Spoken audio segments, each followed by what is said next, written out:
시편 18편은 우리가 잘 아는 다윗이 행한 그런 기도입니다.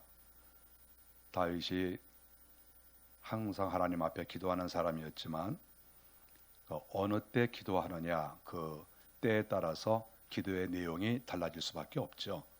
그런데 이 다윗의 이 기도는 제목을 보면 다윗이 모든 원수의 손에서 건짐을 받았을 때, 특별히 사울의 손에서 구원을 받았을 때 그때 하나님께 기도한 내용입니다.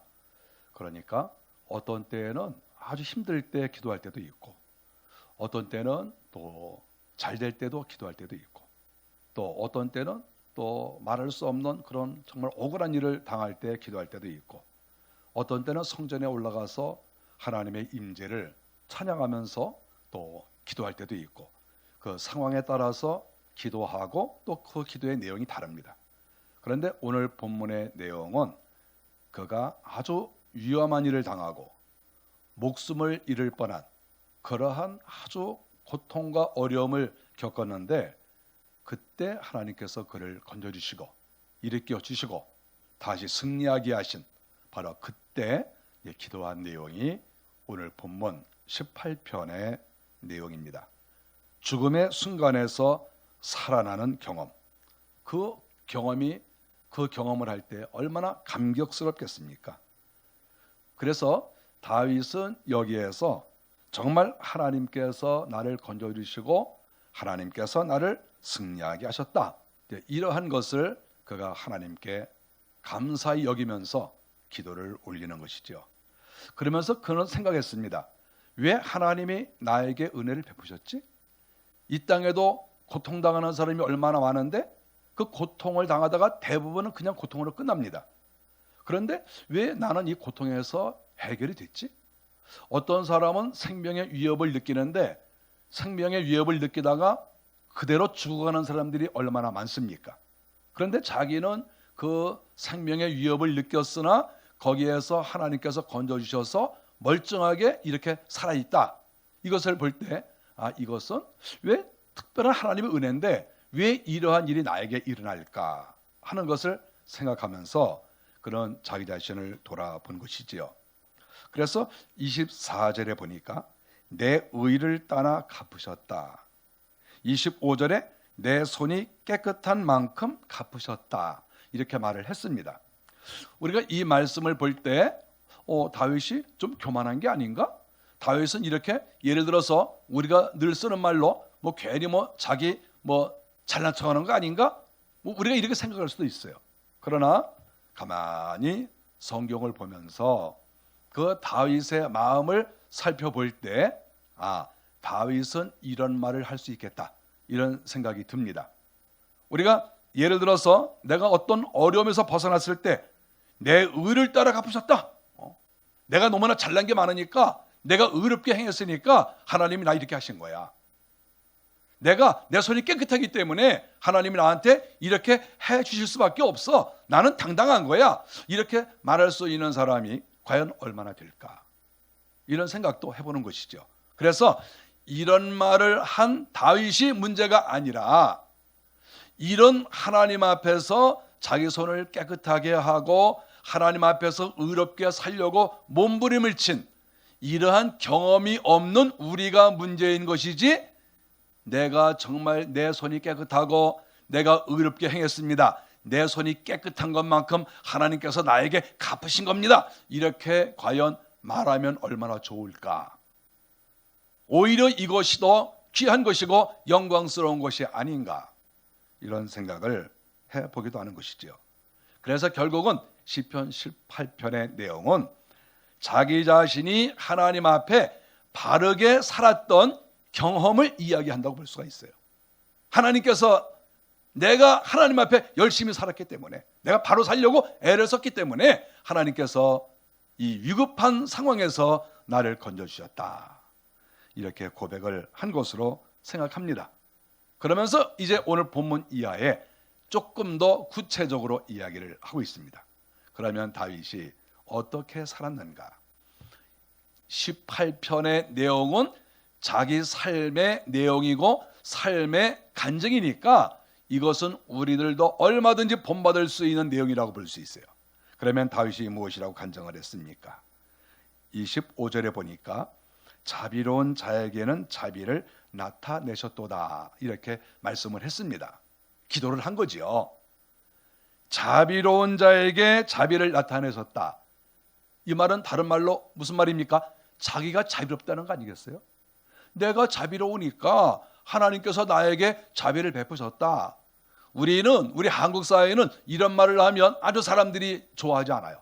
또 잘난 척하네. 또 자기가 또 뭐 굉장히 잘난 것처럼 또 자랑하고 있네. 이렇게 되게 얘기합니다.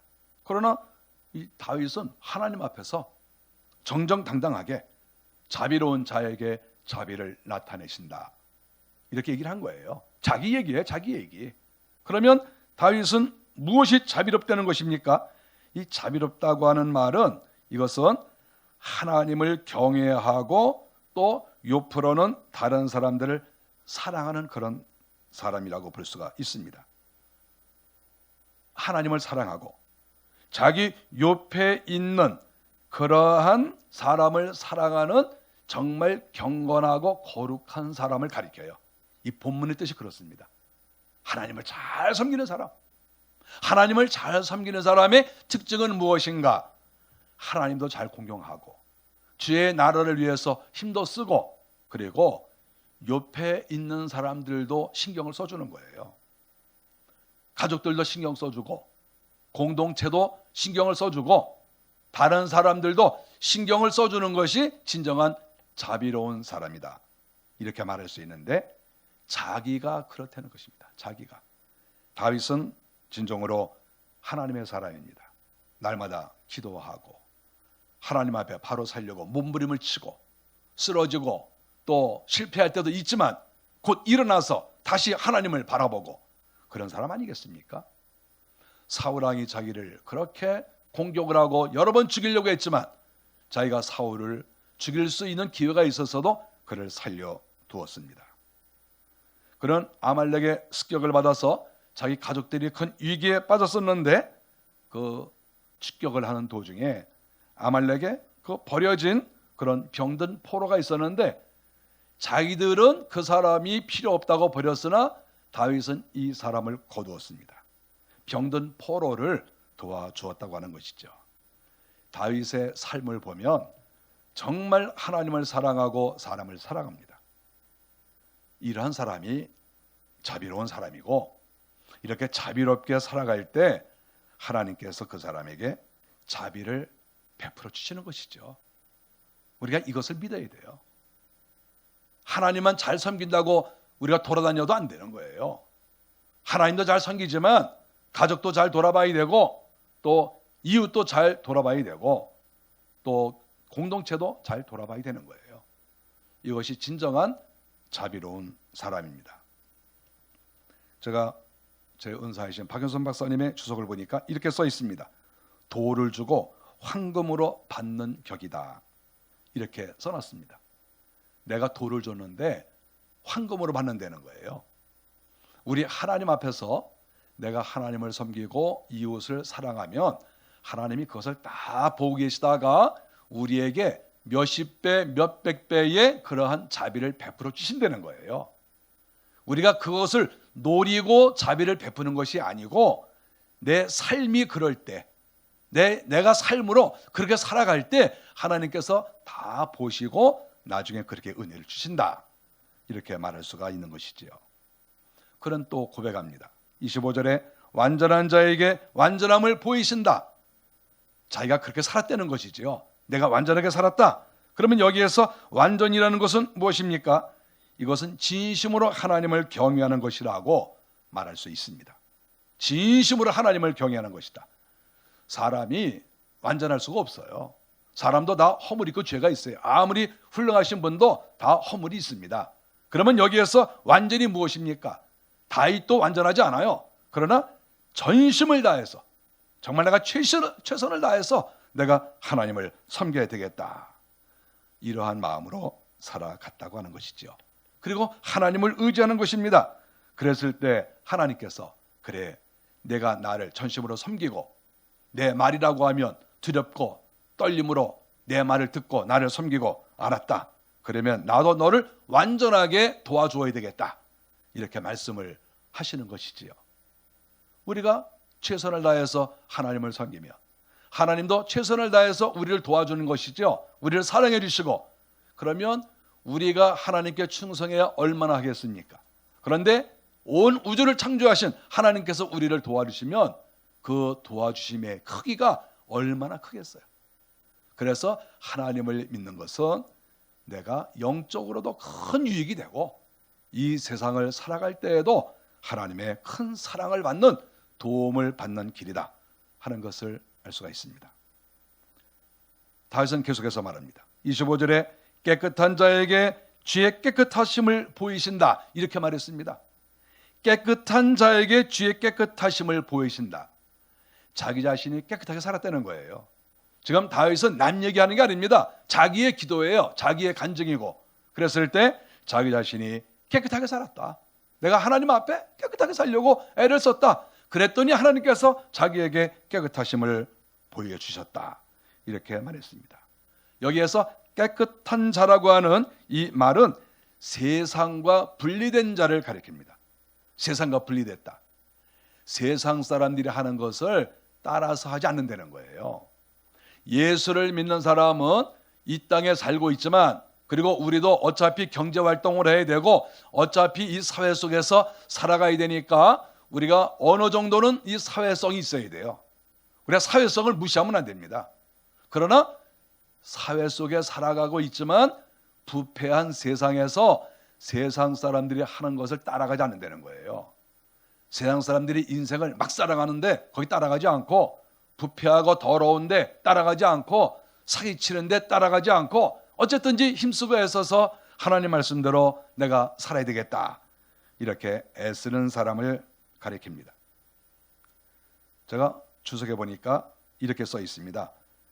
바로 여기에 깨끗한 자에게 주의 깨끗하심을 보이신다라고 하는 것은 마태복음 5장 8절에 나와 있는 것처럼 마음이 청결한 자는 복이 있나니 저희가 하나님을 볼 것이요 이 말하고 똑같은 말이다 이렇게 써 있어요.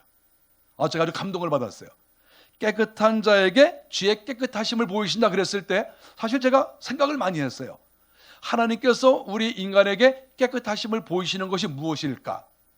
우리는 깨끗하다 이해가 돼요. 그런데 하나님이 우리에게 깨끗하심을 보이신다? 그럼 하나님은 원래 깨끗하신 분인데 깨끗하심을 보이시는 것이 무엇인가? 상당히 생각을 많이 할 수밖에 없죠. 그런데 이것은 마음이 청결한 자는 복이 있나니 저희가 하나님을 볼 것이다. 내가 깨끗하니까 깨끗한 하나님을 보는 거예요. 깨끗한 하나님, 거룩하신 하나님. 여러분 이것처럼 영광스러운 일이 어디 있습니까?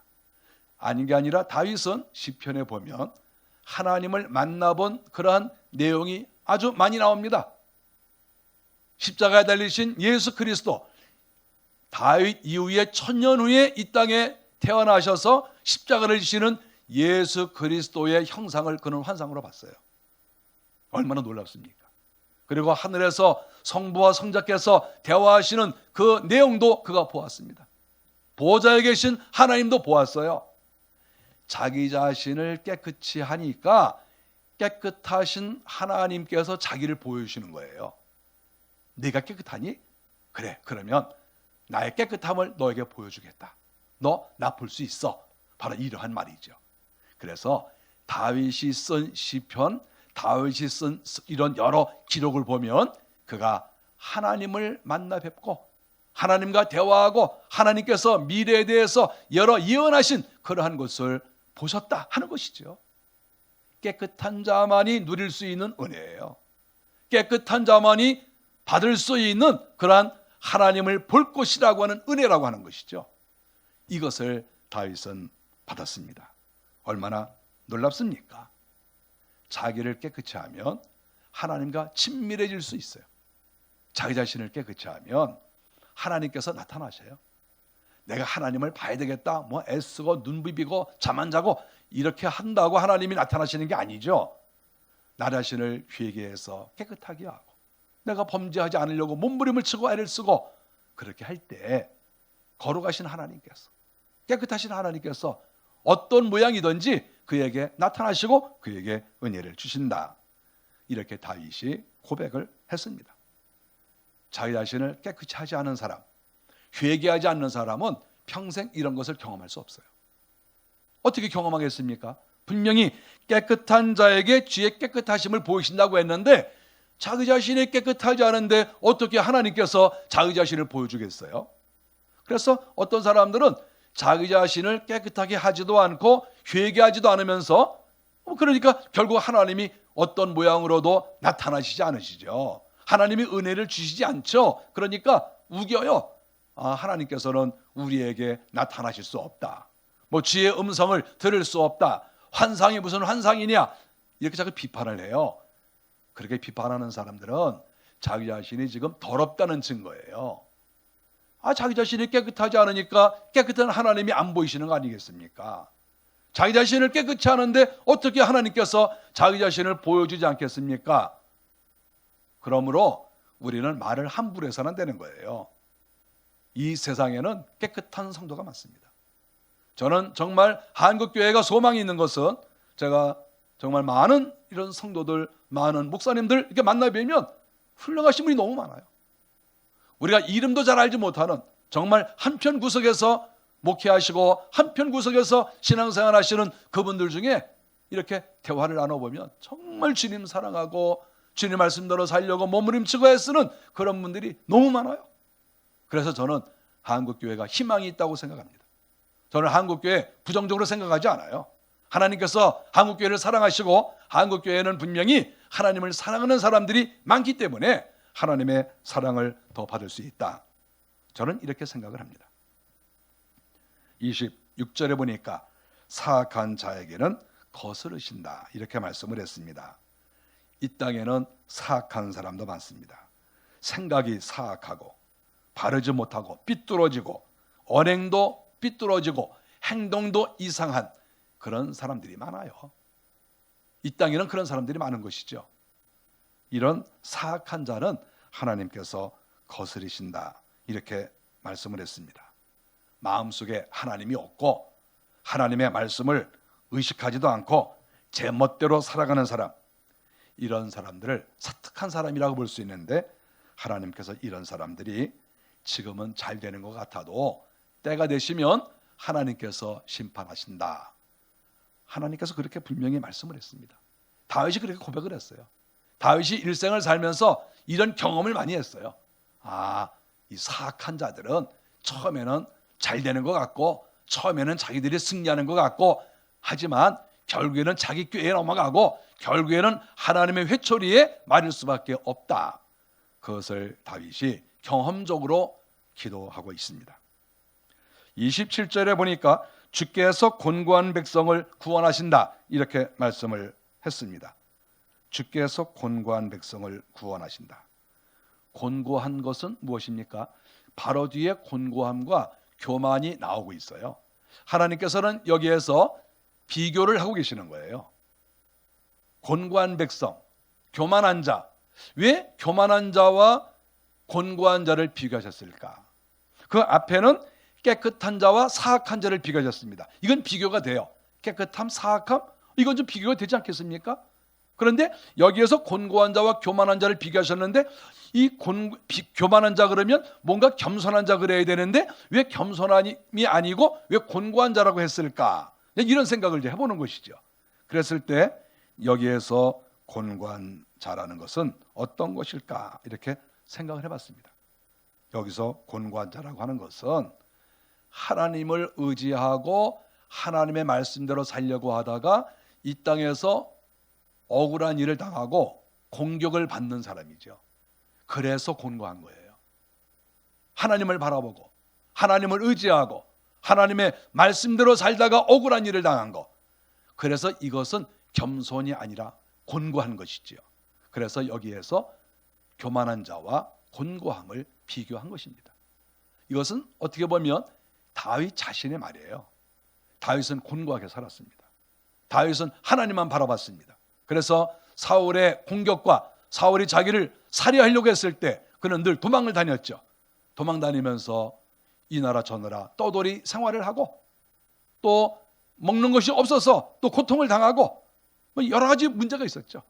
그래서 그는 자기 자신을 곤고하다고 생각한 거예요. 하나님을 바라보고 하나님의 말씀대로 의를 행하려고 애쓰다가 곤고함을 당한 것이죠. 그런데 하나님께서 그 곤고한 자를 구원해 주신다. 이것을 경험적으로 그가 말씀하고 있습니다. 이것과 반대돼서 27절에 보니까 교만한 눈을 낮추신다 이렇게 말씀을 했습니다. 교만한 자를 가리키죠. 이 교만한 자의 특징은 눈이 벌써 좀 다르죠. 우리는 세상을 살면서 많은 사람과 교제하고 대화도 나눠보고 다 이렇게 해봤을 겁니다. 교만한 사람이 좀 다르지 않습니까? 교만한 사람은 이렇게 그 머릿속을 봐야만 아는 게 아니에요. 말을 들어봐야만 되는 게 아니에요. 눈만 봐도 알아요.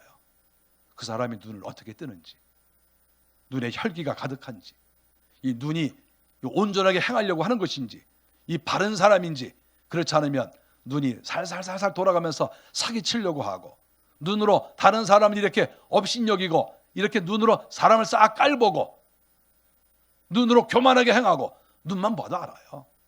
말하는 거 봐도 알고 행동하는 거 봐도 알지만 눈만 봐도 알아요.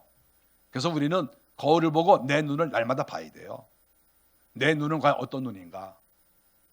내 눈이 깨끗한가? 내 눈이 시뻘겋지 않은가? 내 눈에 시커먼 것이 뭔가 끼어 있는 것 같지 않은가? 여러분 그거 한번 생각해 봐야 돼요. 저는 아주 좋지 않은 일을 행하는 이제 그런 남자나 여자들을 많이 봤습니다. 좀 많이 봤죠. 그런데 그 사람들의 눈들을 가만히 보면 물론 평범하게 보이는 사람도 있지만 대부분은 눈이 뻘겋은지 또 눈이 좀 이 흰자위가 시커매요. 그러니까 뭔가 좀 이상해요. 눈에 총기가 없고 그러니까 눈을 보면 아는 거죠. 어느 정도. 우리가 옛날에도 그런 말이 있었어요. 그 사람의 눈을 보면 안다. 우리가 서로 눈을 봐야 돼요. 또 스스로가 내 자신이 내 눈을 봐야 돼요. 날마다 거울을 보면서 내 눈이 겸손한가? 내 눈이 진실된가? 내 눈이 하나님을 바라보고 있는가? 다른 사람이 내 눈을 보았을 때 저 눈을 보니까 교만한 놈, 눈을 보니까 아주 음탕하고, 눈을 보니까 사기성이 있고, 눈을 보니까 아주 사람이 못돼 먹었어. 이런 말을 들으면 어떻게 되겠어요? 얼마나 두려운 일입니까? 하나님께서 교만한 눈을 낮추신다. 즉 이 말이 무슨 말입니까? 하나님께서 교만한 자를 치신다는 거예요. 하나님께서 이 교만한 자를 언젠가는 망가뜨려 버리신다는 것이죠. 교만한 자는 패망이에요. 패망의 선봉이 교만이에요. 이거 무서운 거예요. 교만이 무엇입니까? 하나님을 잘 의식하지 않는 거예요. 자기의 머리를 의지하고 자기의 꾀를 의지하고 자기가 굉장히 머리가 좋은 것처럼 자기가 꾀를 부리면 뭔가 될 것처럼 이렇게 하는 사람이 교만한 사람이에요. 이런 사람들이 세상에서 제일 무서운 사람이에요. 그런데 무서운 게 아니라 제일 빨리 망하는 사람들이에요. 망하지 않는 사람의 특징이 무엇입니까? 하나님을 두려워하는 사람이에요. 하나님을 두려운 마음으로 섬기는 사람. 이런 사람 안 망해요. 그런데 항상 하나님을 두려워하지 않고 회개하지 않고 자기 머리 쓰고 자기의 머리를 믿고 살살살살 이렇게 눈이나 돌아가고 이러는 사람들이 흥할 것 같지만 시간이 지나가면 그런 사람 다 망하는 거예요. 다윗이 그렇게 얘기를 했어요. 다윗이 교만한 눈은 낮추신다. 이 자비와 완전과 깨끗함과 정반대가 아니겠습니까? 이렇게 사는 사람이 이 땅에 있다고 하는 것이죠. 특별히 교만한 눈은 무엇입니까? 의인을 업신여기는 사람이죠. 하나님의 사람을. 이게 정말 교만한 거예요. 하나님의 사람은 하나님을 의식합니다. 하나님이 눈에 보이진 않지만 그래도 날마다 하나님 말씀을 생각하고 내가 하나님 앞에서 진실되게 살아야지 이렇게 애를 쓰는 사람이에요. 근데 그런 사람을 무시하는 거죠. 아이고 저거 무슨 하나님을 의지한다고 무슨 하나님이 자기를 도와준다고 이렇게 비아냥거리는 그러한 눈을 뜨고 있는 것이 교만한 눈이죠. 그러나 결국은 하나님께서 그 교만한 자의 패망을 하나님께서 다가오게 하신다. 그런 사람들은 틀림없이 망하는 경험을 할 수밖에 없다. 이렇게 말할 수 있습니다. 하나님 앞에 깨끗하게 완전하게 자비로운 마음을 가지고 이렇게 살아가는 다윗, 그의 삶의 신앙 고백이죠. 이렇게 살아가니까 하나님께서 결국은 그를 높여주십니다. 다윗이 말합니다. 28절에 보니까 주께서 나의 등불을 켜신다 이렇게 말씀을 했습니다. 나의 등불을 켜신다. 등불을 켜는 것은 무엇일까요? 이것은 하나님께서 어쨌든 위기 가운데 있었던, 어두움 가운데 있었던 다윗을 하나님께서 어두움에서 벗어나게 하시고 어두움에서 벗어나서 광명한 빛으로 인도하신 것이라고 볼 수가 있죠. 다윗은 생명이 거의 꺼져갔었습니다. 그러나 하나님께서 꺼져가는 그의 생명의 불을 하나님이 다시 지펴주셔서 그를 죽음에서 건져주셨습니다. 등불이라고 하는 것은 또다시 말하지만 이것은 번영을 뜻한다고 볼 수가 있어요. 하나님께서는 등불을 비춰주시는 것이죠. 번영하게 하시는 거죠. 교만한 자는 하나님께서 징계하시고 하나님을 날마다 바라보고 하나님을 의지하면 하나님께서 그를 번영하게 하신다. 다윗은 전쟁을 많이 했으니까 하나님께서 전쟁에서 승리하게 하시는 것 아니겠어요? 내가 너를 이기게 할 것이다. 내가 너를 승리하게 할 것이다. 내가 내 머리에 왕관을 씌워줄 것이다. 이렇게 하나님께서 약속하시고 또 그렇게 인도하신 것을 우리가 알고 있습니다. 우리 주님께서 이 땅에 오셔서 사실 그렇게 하셨죠. 하나님도 그렇게 하시지만 주님께서 이 땅에 오셔서 등불을 비춰주시는 것이 무엇인지를 주님이 가르쳐 주셨습니다. 하늘나라의 소식을 또 하늘나라의 비밀을 사람들에게 가르쳐 주시고 병든 자를 치료하시고 그 병에서 나았을 때 그것이야말로 등불을 환하게 비추는 것 아니겠어요? 귀신 들리는 자를 쫓아내시고 귀신이 들렸다가 그 귀신에게서 노임을 받는 것이 정말 등불이 환하게 비추는 것이 아니겠습니까? 주님께서 이 땅에 오셔서 그렇게 하신 것이지요. 정말 감사하고 놀랄 일이 아니겠습니까? 마지막 29절에 보니까 내가 주를 의뢰하고 적군을 향해 달립니다. 이렇게 기록을 하고 있습니다. 내가 주를 의뢰하고 적군을 향해 달린다. 적과 싸우는 것이죠. 적군을 향해 달린다고 하는 말이 좀 매력적이 아니겠습니까? 사람은 전쟁을 할 때 쫓길 수도 있고 쫓아갈 수도 있어요. 쫓긴다고 하는 것은 너무나 슬픈 일이 아닙니까? 내가 전쟁을 해서 또 내가 패함으로 칼도 버리고 뭐 방패도 버리고 재산도 버리고 걸어만 날 살려라 그래서 도망가는 그런 경우도 있죠. 어떤 때는 목숨을 뭐 부지할 수도 있고 어떤 경우에는 도망을 가다가 죽을 수도 있죠. 너무나 슬픈 일 아니겠어요? 전쟁을 했는데 졌다. 전쟁을 하다가 도망을 가다가 죽었다. 얼마나 슬픈 일입니까? 근데 다윗은 말합니다. 내가 주를 의뢰하고 적군을 향해 달린다. 적을 향해서 달려가는 거지요. 말을 타고 손에 칼을 들고 또 화살을 들고 적군을 향해 달려가는 것이죠. 이것은 일종의 성을 점령하기 위해서 성을 공격하는 것과 비슷하다고 생각할 수 있어요. 어떤 성을 정복하기 위해서 수많은 군대가 모여들었습니다. 그리고 그 군대가 처음에는 불화살을 쏘는 것이죠. 그러면 그 성의 불화살이 쫙 날아갑니다. 그러면 그 안에가 불이 붙고 그 안에가 아수라장이 되지 않겠어요? 그러면 그 다음에는 또 성문을 부수는 팀, 그리고 사다리를 걸고 그 성문을 넘어가는 또 팀이 있지 않겠어요? 그래서 결국은 성문을 열고 그리고 담을 넘어서 성문을 열고 안으로 다 들어가서 결국은 그 성을 점령하는 것이지요. 다윗은 전쟁을 많이 했기 때문에 오늘 이런 글을 쓸 수 있다고 생각합니다. 하나님께서 나를 도망가게 하시는 것이 아니라 내가 오히려 원수의 성을 정복하기 위해서 내가 성문을 열고 담을 뛰어넘고 불화살을 쏘고 칼로 찌르고 이렇게 해서 결국 승리를 쟁취하는 이러한 것을 다윗은 여기에서 기록을 하고 있는 것이죠. 그 감격이 어떻겠습니까? 원수와 싸워 이기는 성을 정복한 그러한 기쁨이 얼마나 크겠습니까? 다윗은 이런 경험을 한 것이지요. 경험을 해보지 못한 사람은 하나님 앞에 제대로 시 한 편 써서 올려드리지 못해요. 우리는 인생에 각자의 장애물이 있습니다.